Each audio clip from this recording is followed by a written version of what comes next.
Salut à tous, amis parisiens, supporters du PSG, j'espère que vous avez la pêche. Moi pour ma part, je vais plutôt bien, je suis content de vous retrouver pour un nouveau débrief. On va analyser cette rencontre qui opposait l'AJ Auxerre au Paris Saint-Germain. Match qui comptait pour la 19e journée de Ligue 1 McDonald's. Victoire dans la douleur des hommes de Luis Enrique, 1-0 à l'Abbé Deschamps, le seul buteur de la partie et Bradley Barcola à la 79e minute de jeu. Et grâce à ce succès, le club de la capitale repart d'Auxerre avec les 3 points.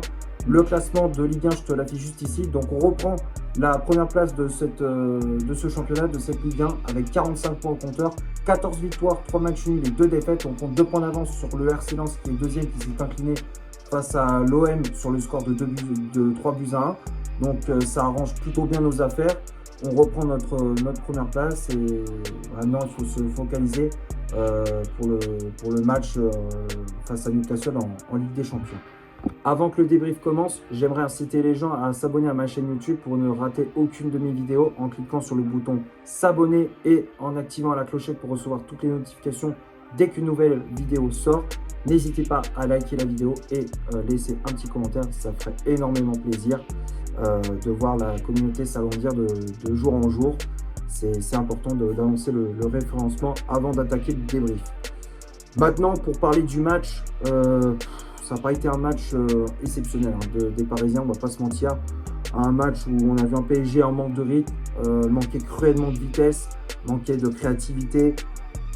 Et également un PSG qui a énormément gâché en termes d'occasion. On domine, c'est sûr, ouais, on a la possession balle, on domine notre adversaire, mais on n'est pas assez tueur devant les buts.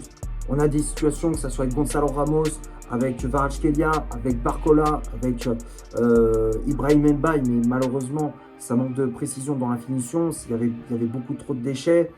Franchement, il y avait moyen de plier le match. Après, bon, défensivement, il n'y avait pas quoi s'inquiéter. Alors, même si j'avais peur avant le match, quand j'ai vu Chevalier dans les cages, Zabarni et Beraldo pour animer la charnière centrale du PSG, oh, j'ai eu peur. Je me suis dit, putain, Zabarni, déjà, ces derniers temps, c'était catastrophique. Bah, en plus, si tu l'associes à Beraldo, oh, ça va être un cauchemar pour nous. Pour les supporters parisiens, ça va être un vrai cauchemar. Bon, au final, ça a plutôt bien tenu la baraque. Mais ouais, j'étais quand même pas serein. Mais dans le match, bon, ça a été. Défensivement, ils ont quand même tenu le coup. Auxerre, de son côté, bah, il n'y avait pas grand-chose à se mettre sous la dent. C'est pareil, il n'y avait pas beaucoup de grosses situations. Ça manquait de créativité. Il n'y avait pas beaucoup d'intensité. Ouais, c'était très moyen ce qu'ont proposé les Auxerrois dans cette première période. Donc à la mi-temps, 0-0. La deuxième période, bon, ça s'ouvre un petit peu plus des deux côtés. Ça va un peu plus d'un but à l'autre. Auxerre qui se montre un peu plus dans cette partie. Ils se sont créés des situations, mais ça manque toujours de justesse dans la finition. Côté parisien, bon, les minutes passent. On commence un peu à s'agacer. On n'arrive pas à trouver la solution à faire sauter le verrou auxerrois. Bon, après, c'est vrai que le gardien Donovan Léon, gardien de l'AJ Auxerre, fait de nombreux arrêts dans ce match. Et puis, bon, bah, Luis Enrique qui a fait 2 changements avec les entrées d'Ousmane Dembélé et de Désiré Doué. Alors, Dembélé a fait une bonne entrée, mais Désiré Doué, encore une fois, il me gonfle. Il me fatigue, ce joueur. Il veut toujours jouer perso.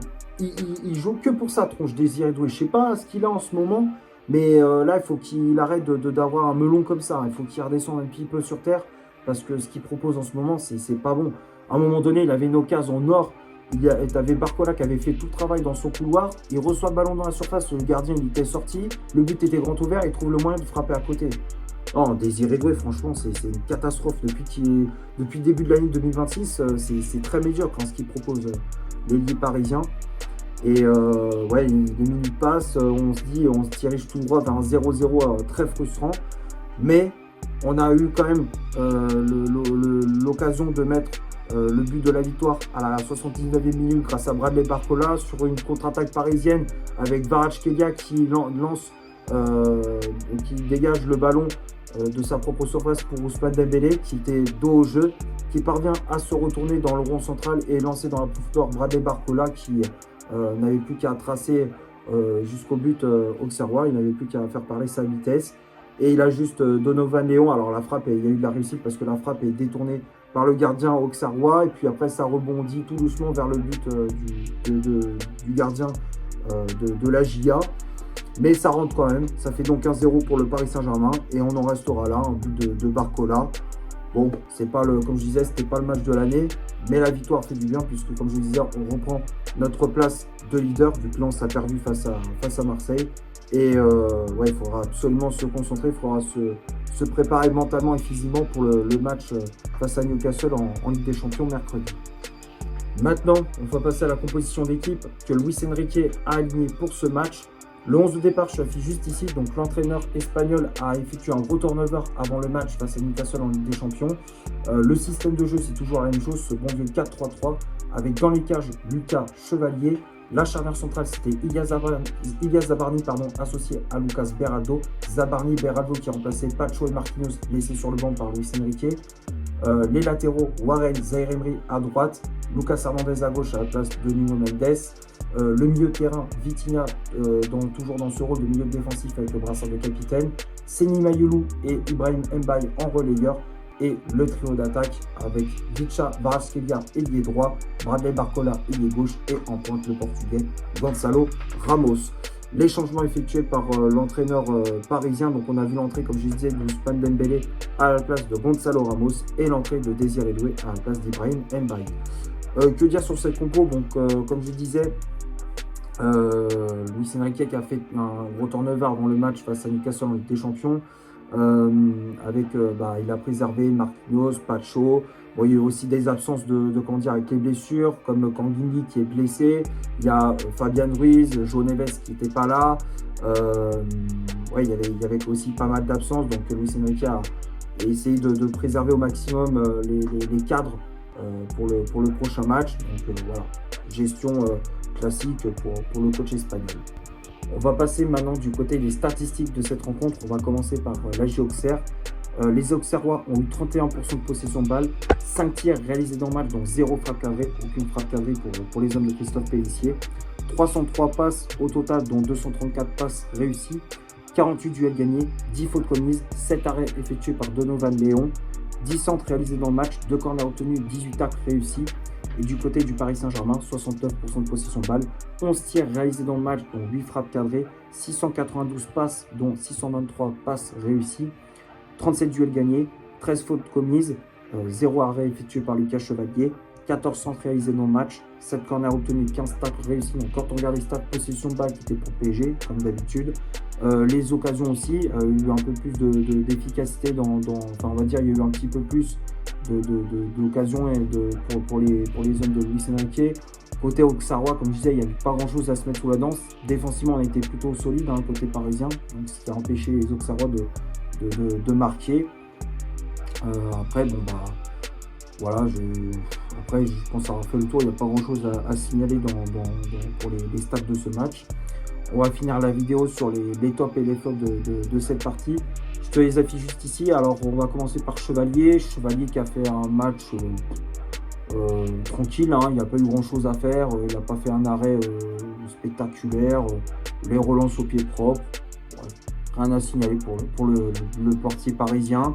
Zabarni, Beraldo, les deux ils ont été plutôt solides. Bon match d'Ilias Zabarni qui se rattrape de sa prestation catastrophique face au Sporting Portugal. Zabarni qui a gagné pas mal de duels aériens, qui a mis de l'agressivité. Beraldo c'est pareil. Globalement les deux ont été plutôt solides. Les latéraux, Zaïre Emery et Hernandez. Zaïre Emery qui a fait plutôt un bon match. Globalement il a été plutôt bon. Des récupérations assez hautes, de l'agressivité. Les centres ils étaient justes. Bon match de la part de Zaïre Emery qui encore une fois enchaîne les bonnes performances. Lucas Hernandez qui a été plutôt bon dans son couloir. Pas grand chose à signaler, il n'a pas fait de grosses montées, mais défensivement il a été plutôt solide. Le milieu de terrain, le seul qui a été bon c'était Vitinha qui a fait un match comme d'habitude où c'est lui qui gérait le tempo, qui distribuait le jeu pour les attaquants, des récupérations de balles. Un match classique, normal pour lui, qui a fait une prestation correcte dans l'ensemble. Mayulu et Mbaye, les deux, je les mets dans les flops.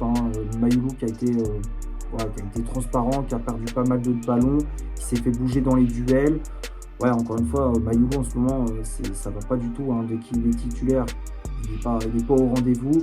Ibrahim Mbaye, alors ok, c'est pas son poste. Moi, je trouve que Mbaye, il est meilleur dans ce rôle d'ailier gauche ou d'ailier droit que dans ce rôle de milieu relayeur. Mais ouais, c'est pareil, il revient de la CAN, il n'a pas beaucoup joué. Je m'attendais à mieux de sa part. Et les attaquants, le seul que je mets dans les tops, c'est Kvaratskhelia. Kvaratskhelia qui a essayé d'apporter, c'est le seul qui a apporté de la vitesse dans les couloirs. Alors, ouais, il a manqué de précision dans la finition. Mais c'était le seul qui, pour moi, a fait une prestation correcte. Gonzalo Ramos, comme fidèle à lui-même, hein, dès qu'il est titulaire, il n'est pas bon. Dès qu'il est remplaçant et qu'il rentre en jeu, il est efficace. Là, dans ce match, encore une fois, il n'a pas été bon. Hein. Dès qu'il est titulaire, il s'est créé une situation, mais voilà, il n'est pas tranchant.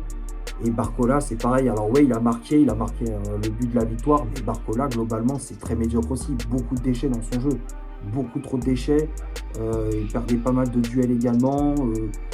Ouais, c'est une prestation très médiocre pour l'attaquant parisien. Et puis les remplaçants Dembélé et Doué. Dembélé qui a fait une bonne entrée. Moi, j'ai trouvé que l'entrée de Dembélé, ça a apporté un peu plus de peps en attaque. C'est vrai qu'il a apporté de la fraîcheur et de la vitesse. C'était beaucoup mieux dès que Dembélé est rentré.